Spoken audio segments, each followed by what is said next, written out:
post-lunch session. I hope we are able to keep you wide awake.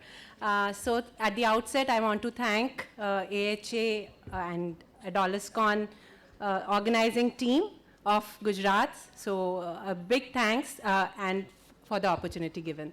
So I'll be starting, like the topic given to us is parent-teen partnership, building trust and boundaries. We have 3 topics to cover, and we'll be taking a case scenario. So, and based on that, we'll be discussing different topics. Okay, so I'll be starting with as Sir told, I'll be talking about creating emotional bonds. Dr. Madhushri ma'am will be talking about opening the channels of communication, and Dr. Preeti will be talking about building resilience. So we'll be taking this case of Arav, who's a 15-year-old boy. He's a bright student in class 10th. Until last year, he was doing well in school, actively played cricket, and enjoyed spending time with friends. But over the past 6 months, his behavior has changed. He's become withdrawn, spending hours locked in his room on his phone. His grades have slipped, and teachers report he looks distracted in class. He has stopped going for cricket practice, and recently his parents discovered that he was in a relationship with a classmate. Now, when his parents found out about the relationship, the father's response was he shouted, called it shameful, and warned Arav not to disgrace the family. Mother's response was she became anxious, kept asking questions like, why are you ruining your future? What will people say? And at home, they lectured him daily, comparing him to his cousin who only studies and never wastes time. They took away his phone and restricted outings. So does that sound familiar? Or you may have heard in your practice, parents coming with similar complaints. So Arav's reaction to all of this, his parents' reaction was he became more irritable, stopped talking to his parents altogether. He started lying about small things, avoided eating meals with the family, and expressed to a friend that no one understands me at home. He even posted on social media, no one cares who I am, they only care about what I do wrong. So, starting on creating emotional bonds, let's examine Arav's case. What's happening here? So, as you all could see in the case, the parents' reaction to what they learned about his relationship was shouting in anger, shaming and blaming, worry and anxiety from mother's side related to his grades and achievements, criticism, comparison with his cousin, lecturing, and reprimands in the form of taking away his mobile and restricting him from going out. So that was the parents' reaction. And what was the impact on Arav? So Arav started avoiding his parents and stopped talking to them. His behavior changed. He became more irritable. He started lying to his parents. He felt that his parents didn't understand him. So that's the story of almost, I think, every household with teens, a parent-teen conflict happening and an emotional disconnect. So that's very, very common. And what do you see in this situation? So can we say it's a power struggle happening? Who's right, who's wrong? Parents trying to be. So parents are in their own world. They are operating from, oh, our son is harming himself. He's not studying. He's not concentrating in on his studies. He's got into a relationship which is further going to impact his studies. So they are focused on all of that. And on the other hand, the child has stopped listening. The adolescent is not listening. He's totally disconnected and he's pushed away the parents. So 2 different worlds and a total disconnect. So let's understand and learn to deal with such a situation. Time to introspect.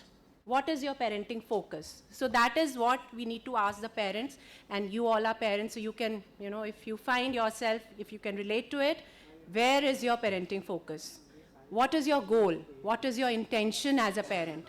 So I'm sure it's not an interactive session, so I'll go fast. So intention as a parent is to raise an independent, healthy, joyful, resilient adult. That is what our intention is.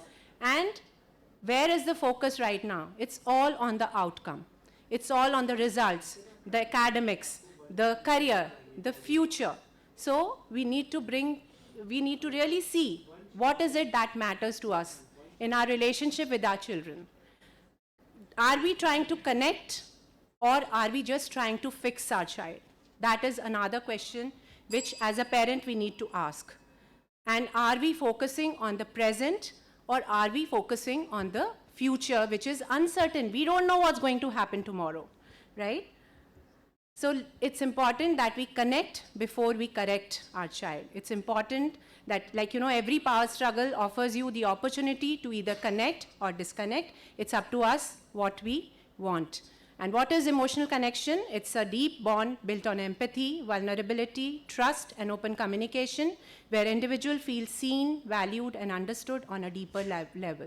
And it's been researched that strong family or parent-adolescent connectedness is directly linked to improved adolescent well-being, offering a protective effect against mental health issues and risky behaviors. And conversely, high family conflict, stress, and dysfunction are associated with negative outcomes and reduced well-being. So, first of all, as parents, we need to understand our adolescents. As we all know, the brain is still under construction. The prefrontal cortex is not fully developed till 25, 26, 27 years of age. It's still developing. And adolescents are mainly, they are led by their emotional brain. The limbic brain is highly, highly active. And this is the phase then when they are seeking independence. For them, their peers matter more, their social engagement, experiencing new things, experimenting new things, that emotional spark, all that really matters to them. And we as parents, we as caretakers need to really value that and nurture that. So we need to tune into our child's inner world by validating them and empathizing with them, sending the message across, I see you, I hear you, I understand you, and I value you. Your presence as a parent is of utmost importance. And how can we build this emotional connection? So it's mainly through connection, building emotional intelligence. And what is emotional intelligence? It is self-awareness, self-regulation, motivation, empathy, and social skills, and it begins with your own self-management as a parent. So work needs to be done here as a parent. If you work on yourself, if you manage yourself well, if you are self-aware, if you regulate yourself well, if you keep that pause, then nothing needs to be fixed in your child. So Dr. Frankl said, between stimulus and response, there is a space, and in that space, our power to choose our response lies, our growth and our freedom. So what I mean to say by this is, see the scenario which I discussed, the case, so in which what ideally a parent should do.